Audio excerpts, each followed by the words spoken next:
So when we heard about it, we was very happy. We are happy that people can join and organize to make something, and to make something that is called art, and to bring artists to different places in the world. And we see it as a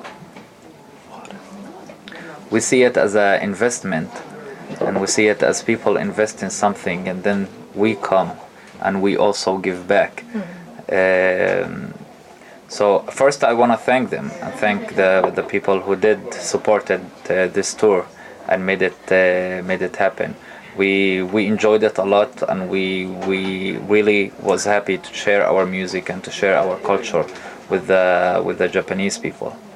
How was the reaction of the audience in live, and how was it to work with the Japanese artists in the show? I was really surprised about people's reaction here.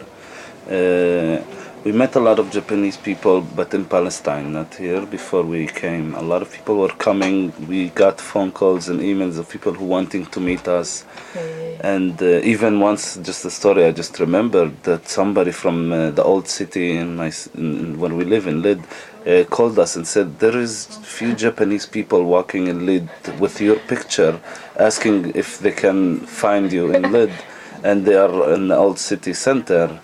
And we're like, really? Okay, I will go, because it was weird why people walk in the street with our picture. Then we went and we find a group of people, and they got all so excited.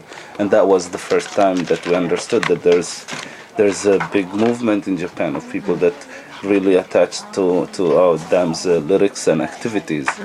And seeing that was shocking. And then a few years after, we hear about the crowdfunding that I think it's more important than getting some big corporate company or whatever to sponsor a show. I think it's stronger because it's crowd. It's from the people to the people. It's for us by us, and I think it's stronger. It's nicer, and it's the new thing that's coming.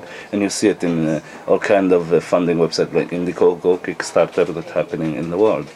So, and then being on stage here a few years after knowing that we have big crowd, and jamming with the people, and then while performing, looking at the crowd, and the crowd is singing our lyrics and then talking to us in Arabic, and meeting people that they said they started learning Arabic just because they heard them. So it's really exciting. It's nice. This is how we learned English, from listening to Tupac and listening to a lot of American hip hop, and now we meet Japanese people who learn in Arabic because they're listening to us. So that's really exciting.